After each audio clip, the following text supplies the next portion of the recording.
Assalamualaikum warahmatullahi wabarakatuh.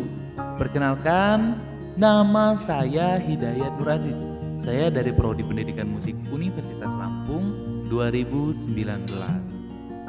Nah, pada kesempatan kali ini saya akan menganalisis hasil musik kontemporer dengan kompetensi dasar mempresentasikan hasil analisis musik kontemporer.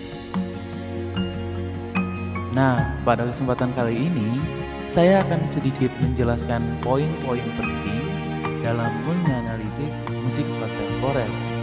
Yang pertama, apa pengertian dari musik kontemporer?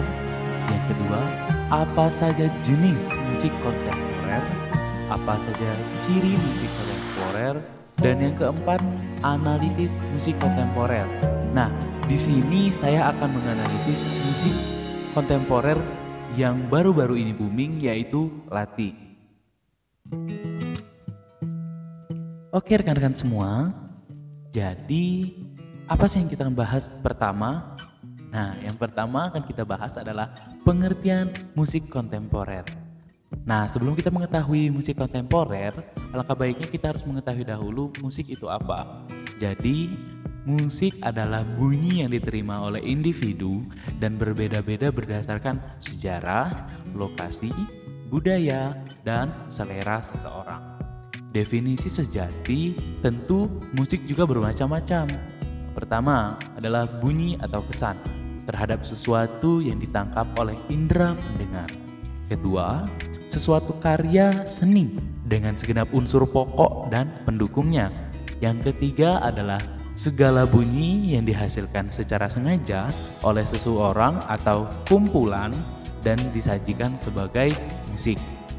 Sedangkan musik kontemporer, secara sederhananya, musik kontemporer itu adalah merupakan seni musik yang berkaitan dengan suatu era, sehingga bisa juga disebut sebagai musik baru yang belum pernah tercipta sebelumnya dan khas di suatu era atau zaman itu. Nah, musik kontemporer sendiri ada banyak sekali jenisnya. Masing-masing memiliki ciri khas berdasarkan era yang membedakannya satu sama lain.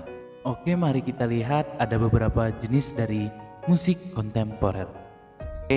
Yang pertama adalah musik klasik, yang kedua adalah musik blues, yang ketiga adalah musik jazz, yang keempat adalah musik rock, yang kelima adalah musik metal, yang keenam musik hip hop, dan yang ketujuh adalah musik pop.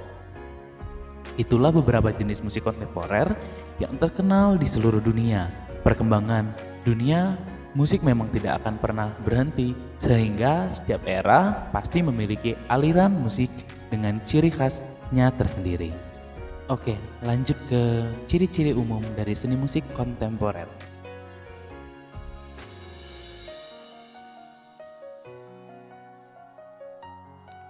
Nah, yang terakhir adalah analisis musik kontemporer. Nah, musik kontemporer yang berkembang di Indonesia lebih menekankan pada daya ekspresi si penciptanya. Meskipun musik kontemporer bertumbuh pada daya ekspresi seniman, tetapi untuk menganalisis musik kontemporer itu tetap dapat dilakukan dengan unsur-unsur musikalitas yang terdapat pada seni musik. Di sini saya menggunakan salah satu musik kontemporer yang sangat banyak orang yang mengetahuinya karena baru-baru ini sangat booming.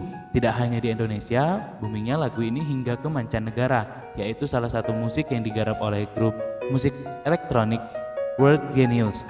Di sini saya akan menjelaskan dari lagu kolaborasi mereka dengan Sarah Fazira yang berjudul Latih. World Genius tidak main-main saat menggarap lagu ini.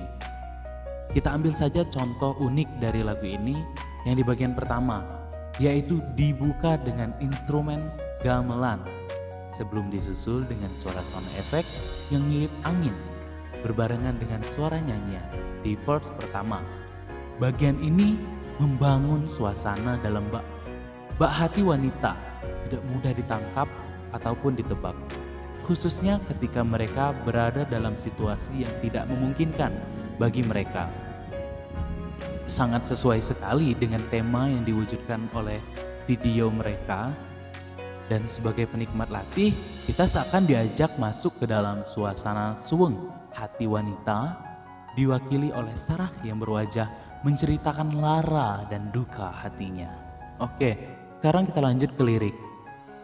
Mungkin kita semua sudah mengerti atau sedikit memahamilah arti dari musik lagu ini. Latih ini menceritakan tentang seseorang perempuan patah hati yang menceritakan kisah sekaligus rasa penyesalan atas kisah cintanya. Tapi jika ditelisik baik-baik, bisa jadi Latih bukan hanya menceritakan tentang itu, melainkan bagaimana perempuan melihat dirinya dan kekuatannya yang berubah sifat feminin dan penuh kasih. Wanita dikaruniai sifat penuh kasih sayang. Oleh karena itu, dalam kasus Latih adalah mengubah seorang playboy menjadi sosok yang lebih baik, mampu mengayomi, seperti layaknya seorang lelaki. Bukan hanya sekali dua kali, ketika hatinya masih terbuka, dia perempuan akan melakukan berkali-kali satu hal yang mungkin dianggap orang cenderung bodoh.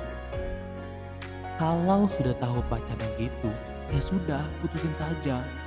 Ini mungkin reaksi kebanyakan orang ketika melihat seseorang perempuan yang kekeh mempertahankan hubungan tidak baiknya. Mau tidak mau, akhirnya si perempuan yang diwakili oleh Sarah Fazira pun menganggap selama ini rasa kasih sayang dan femininnya adalah kelemahan terbesar yang dimilikinya. Tapi, apakah akan ada pelajaran jika seorang tidak berbuat kesalahan? Selain itu, seorang perlu merasakan kebenaran untuk mengambil pelajaran kehidupan. Inilah yang digambarkan oleh bagian pertama dari lagu Latih. Sedangkan di bagian kedua, kemungkinan besar menggambarkan imbas konflik dalam diri dan gumpalan emosi dalam batin si perempuan yang muncul akibat friksi antara cara pandang si perempuan tentang cinta dan hubungan romantis dengan cara pandang lingkung sekitarnya. Sehingga alih-alih menerima rasa sakit akibat hubungan yang tidak baik ini dan mengubahnya menjadi kekuatan diri dan pelajaran, si perempuan mengubah rasa sakitnya menjadi benci dan menjadikan dirinya sebagai sosok dingin tanpa kasih yang kebalikan dari sosok sejati sebagai perempuan.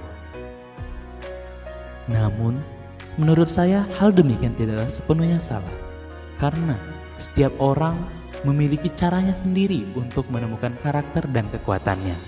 Hanya saja dengan cara menghabiskan waktu untuk orang lain dengan alasan untuk membalas dendam mungkin sedikit terlalu berlebihan, karena seperti lirik di chorusnya, kowe ra iso mlayu saka kesalahan ajining diri ana ing Latih.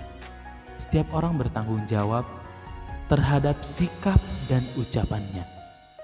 Dan kalau teman-teman memperhatikan, di bagian awal lagu kita disuguhi gambar Sarah berdiri di antara dedaunan kering, bak sebuah tempat yang tidak terawat, yang bisa jadi arti hati atau diri Sarah, baik secara mental, psikologi, maupun fisik.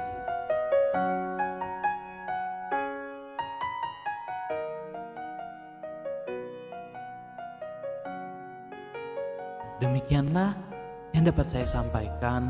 Kurang lebihnya saya mohon maaf jika ada yang ingin menambahkan atau kesalahan dalam tutur kata, pembawaan, dan materi yang saya sampaikan.